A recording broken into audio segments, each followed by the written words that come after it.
Hey everyone, it's Bree. Happy International Scrapbook Day. I am so excited to be creating with y'all today. Thank you so much for joining me.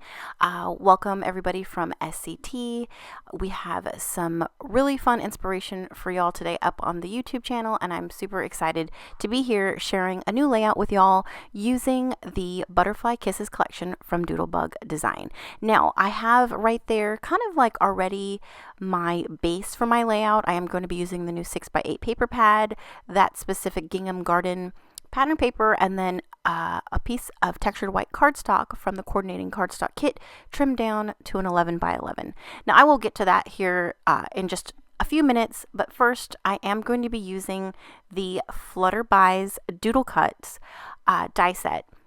And I am going to be cutting several butterflies as well as their little pieces using that 12 by 12 coordinating cardstock set. So that's what I'm going to do here. I'm going to open these doodle cuts, and y'all, let me tell you, these doodle cuts are amazing. There's so many different possibilities for these dies. You can make butterflies using cardstock like I'm going to be doing here. You can use pattern paper, you can use just white cardstock, and you can add some mixed media to them. There's just so many different possibilities. So the actual topic that I'm going to be focusing on today is layering, or just layers. So I thought not only would I have layers on my actual layout, but I thought using these dies and layering a bunch of the butterfly pieces together would also go hand in hand with my layering topic. So I am just going to go through these dies and just going to pull out a few of the dies that I want to create with. At the end, I end up pulling the majority of them off because I really wasn't sure. This was my first time using this die set, and I really wasn't sure what I wanted to do. And I was like, why not just die cut a bunch, and then put your butterflies together and then set the other pieces aside for future projects. So, since die cutting does take a little bit of time, I thought, why not knock a bunch out and set myself up for the future. So that's what I'm doing here. You'll just see me briefly die cutting a lot of those pieces. But yeah, so thank you so much for joining me. Who's creating today? Please make sure to comment and let me know what you're creating, what you're working on. Are you working with a sketch? Are you just looking on social media for ideas? Are you at a crop with friends? Are you cropping maybe at home and you have some people joining you? Please let me know. I, of course, will be creating hopefully today. This is one of my favorite days of the year, of course. Anytime I get a chance to be in my craft room, I am. All right, so here are those finished butterflies. I did put them together. I think they turned out so cute. You can make ones as intricate as the one at the top, like the very top, or as simple as the other two smaller ones. Those are just, I think, 3 different pieces, and those were so simple. Now, I thought I would take those butterflies a couple steps further. They are very bold, so I wanted to kind of mute them down a little bit using some Hero Arts Unicorn pigment ink. And all I'm doing is I'm just ink blending them on because I want to mute them a little bit. I didn't want them to pop off the page and distract you from my photos. Now you can see my photos up there. They're going to be really skinny and they're very light. It's a very light black and white, if that makes any sense. So I didn't want those adorable butterflies to just be too much in your face. So I'm going to mute them out, or mute them down a little bit and make them a little hazy using that white ink. You could totally use white paint or maybe some gesso, or you could totally skip this if you're using pattern paper or if you want your butterflies to pop. So that's what I did. Just did some simple ink blending, and then I'm going to make them sparkly using the Nuvo Glimmer Paste in Moonstone, and I'm just going to paint the glimmer paste on, and I'm going to let them dry while I'm working on the rest of my layout. So I just took an old paintbrush and I'm just painting around the edges of the butterfly. And what I love about this glimmer paste is that the glitter does not come off on your hands because it's a paste and it dries that way. So has anybody worked with this paste before? I love to use it not only through a stencil, but also, just to add some sparkle to your embellishments. So let me know if you've used it and if you love it. I love it. It is awesome. So here are those finished muted sparkly butterflies, and I really love how they turned out. All right, so there is the pattern paper that I used. I believe it is Gingham Garden, and I did leave it as a 12 by 12, and then I took the Lily White cardstock, also by Doodlebug. I trimmed it to an 11 by 11, and that is going to be the base of my page. And like I mentioned before, those are my photos that I had the photo app that I use is called PicStitch, and I just picked like a three picture collage photo, and then I picked that shape. I wanted it to be a little different because I wanted to have narrow pieces of paper all layered up on each other. Now, I love to layer. If y'all follow me or if you've seen a few of my videos, you know I love to have a lot of layers in my embellishment clusters. So not only am I going to have a few of those on my page, but I wanted to be a little bit different and not just do embellishment clusters, but I thought it would be a great idea to use up the small paper pad and have a bunch of layers of the paper layered together and just stacked, so it would look like you get little glimpses of each of the patterns. So that's what I'm going to do here. I'm going to trim a bunch of paper strips using that paper pad, and right here you'll see that I cut that one a little too thick because I didn't want them thicker than my photos, but I also didn't want them too thick where they're going to take up the majority of the real estate on my background. So I do make them a little more thin so that way I can stack them and just have little tiny bits of each one peeking out. So you'll just see me here cutting. Is it a 1/2 inch? I can't see. My screen is too small and I forgot to write it down. It might be a 1/6, or it could be a 1.5/6 in size. But I'll make sure to add a comment here to let you guys know the actual size of each of the strips if I can. Anyways, okay, so you're just gonna see me trimming paper here for just a few minutes, or not a few minutes, but just for a little bit. This collection is so fun. It is gorgeous. The icons in this collection are just so cute. There's so many. There's like little worms. There's birds, of course. There's mushrooms. There's, of course, all the gorgeous butterflies in so many different sizes. There's like in materials. There's puffy butterflies. There's epoxy butterflies. There's the cardstock butterflies, or cardstock sticker butterflies, I should say. And then there's butterflies in ephemera. It's just this collection is just perfect for spring and perfect for so many great memories. All right, so I decided to go, since I have 3 photos, I decided to go with, is it 4? I think it's 4 paper strips. That way I had seven different bunches going down my page. So I would have 4 sets of layered paper as well as my 3 photos. So I wanted to go ahead and have all the stacked pieces just cascade down from the top to the bottom. And I did kind of stagger them so they weren't perfectly lined up. I love that it gives a little bit of interest on your page when you do that. And I didn't want everything perfectly lined up. So I love how that turned out. So you're just going to see me just playing, figuring out,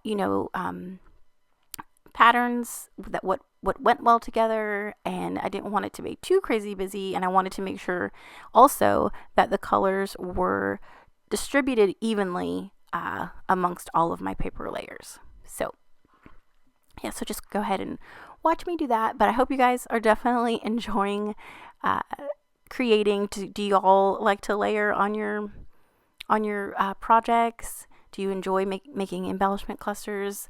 I love to layer. I love to pop things up on foam. I like to tuck things into each other, trim things down, and utilize them on 2 different spots if I cut an ephemera piece down. I love to layer. I just love the look of it. I think, especially doing this with all of the paper patterns, you can get a lot of patterns to work together when you have them, kind of on a smaller scale, or when you stack them together like this. You could also take it a step further and run all these strips through your sewing machine. You can add some faux stitching or even hand stitching to them. That'll give you an extra layer of texture and interest. There's so many different possibilities. But yeah, or you can also use a lot of your scraps. Like go through your scrap bins and start cutting down some strips and stack them together. And you'll be amazed at how many you'll be able to get together. And then you can use up a lot of those bits and pieces that you have left. All right, so now that when I was building these layers, I was like, oh my gosh, I like how they are just like that. So I I took out my tiny attacher and stapled them so they would kind of stay for the most part. And then I used some adhesive to get everything glued down.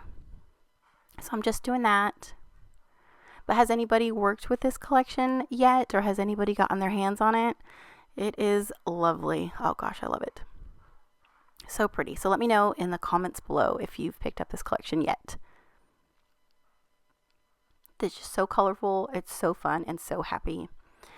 But yeah, so now I'm just tying some Doodlebug twine to the end of one of these strips. And it's just going to add like another texture on my page. It's just a simple bow. And now I'm going to go ahead and get my other layers adhered down and stuck together. But yeah, I love I didn't mention one of the papers that I did trim down had all of the borders, or a lot of, what am I trying to say? Yeah, the border patterns. And that was a really fun addition to the other paper layers, because a lot of them were really, really narrow. So they made great toppers to each of those layers because they were so thin, and it looked great. So now that I have all my paper layers adhered, I tied another piece of twine up to the top papers. I'm going to go ahead and add foam tape to each of my photos. And what I love about these photos is I chose to have them so skinny, and I had to go through my photo albums to kind of find the right photos that would fit to this size, because I really wanted a lot of the negative or the white space in each of the photos, because I did have intention of adding stickers and embellishments to that, directly onto my photos to go with the whole layering concept. So speaking of another layer, I thought it would be fun to take out the coordinating stamp set for this collection, and I took out the 2 hearts, and I'm stamping one of the smaller hearts in Kitsch Flamingo, and then I believe it's the larger heart, if I can remember correctly, or I might have that flip-flopped. One of the other hearts is going to be using the Picked Raspberry Distress Oxide ink. And now that I have the stamping and everything, I'm going to go ahead and start embellishing. So I wanted to work on my title first, and I pulled out the Chit Chat pack. And I think my original idea was going to be to have it titled "You're the Sweetest." And that's me just kind of looking at like all the words, because honestly, there are so many amazing titles or phrases, or I guess potential titles. There's some great phrases and words in this Chit Chat pack that I had a really hard time deciding, like, what am I gonna choose? There's so many options. And the font in that one where it says that is like the best font, and the fact that it's black and white really just pops off the page, and it just makes me happy. But I end up changing my mind, and you'll see here in just a second. So I'm going with Happy, and I think it's Girl. So I wanted Happy in that specific font and size, because it really popped off the page. And then I wanted Girl because it's that same, black font, and I could apply it to that middle photo. So to me, the Happy part really stuck out and popped, and then the Girl was perfect for to sit on that middle photo. Now you'll see me pull in those butterflies that we made in the beginning, and honestly, I had a hard time. I cut some of the footage out because I just went back and forth with the placement of these butterflies. Like, I couldn't figure it out. And what saved me was taking one out. So just keeping it in 3s made it a lot easier for me. So I did take one out. I believe it's the top left one is the one that I removed. But you'll see here in just a second where I end up putting those. I do kind of still flip-flop back and forth with where they go. But in the end, you'll see here in just a second where I choose to put them. So now I'm just going through. I have some shape sprinkles. I have the mini icon stickers. I'm like I said, I'm going to go ahead and build little clusters on my photos. And I think that this collection is perfect for it, especially because the mini icons allow you to kind of create little scenes. So since she's outside playing, I took advantage of that and chose flowers and the mushrooms and kind of put what I would think would be next to her, if she was outside. And this collection is just adorable. It's so cute, and it's a lot of fun. So yeah, so that's what I'm doing. I'm just, I did grab, what is this one? It's a shape sprinkles, and I think this one is, which one is this called? one is Flower Gardens. That's the one I'm working with, Flower Garden. And then the other one is Bitty Bugs. And I love the Bitty Bugs because the little inchworm is adorable. Yeah, so this is me again messing with those butterflies. But I do love how they turned out. And I think that specific die set is such a great option to have in your supplies, because it basically just, you can make your own embellishments and your own ephemera using that die set. So that's definitely one that I would want to keep on hand. All right, so I did pull out that little banner flag, and that is from the Bits and Pieces pack. I believe it should be. I believe it is. And I added that. That was like the perfect little spot to go under that photo and kind of like my title to tie those two together. And then I'm just going to go ahead and just continue embellishing on my photos and adding some tiny details. I think this is probably my favorite part, is adding a lot of the smaller details and filling in some gaps and like just creating little scenes like that. Oh my gosh, these flowers are so cute. I need like 2 more sheets of those. I love the Flower Garden shape sprinkles. All right, so I did pull in this banner piece from the Chit Chat pack. It says, "You are my sunshine." We do call my daughter Sunny, so anytime I have like a Sunny word or like anything with sunshine stickers or like phrases, I like to put them on her pages because she is our sunny girl. But yeah, now I'm going to add some foam to my butterflies, and I'm going to get those popped up. I did raise up the wings on that middle butterfly to, to make it a little more 3D looking. 3D? No, just to give it a little more lift. I did remove that butterfly directly that I had put on my photo. I didn't like it, so I just put it over to the left side of the photo. I thought some flowers would be perfect around this happy, my happy title, so I'm going to tuck a few things into there. And to me, I think I have a lot of layers on here, not just for like embellishment clusters, but all my paper layers and all of my embellishing straight onto my photos. I really like how this layout turned out. And now I wanted to add some of these black puffy dots from the puffy icon stickers. Just adds like a fun little pop of black next to my stamping. And I think this kind of finishes my layout off. I guess I could add some journaling, but I think this is about it. So thank you guys so much for joining me here today. And please let me know if you're being creative today, what you're working on. If you're a 12 by 12 scrapbooker, what is your typical size that you like to scrapbook in? Do you do 8 by 8s? Do you do traveler's notebooks? Do you love to create mini albums? Are you a card maker? What do you typically like to create? Or there's what am I thinking? Is it 9 by 12? 9 by 12 layouts, I think. Am I getting the wrong size? I don't know. Anyways, thank y'all so much for joining me. Here's a close-up of my layout. Look at all those layers. I hope you love layering as much as I do. I hope I've inspired you to create something today and, in the future or just anytime. But thank you so much for joining me on such a fun day. I really appreciate y'all being here. And here's some up-close shots. And thanks again, and I'll see you in the next one. Bye.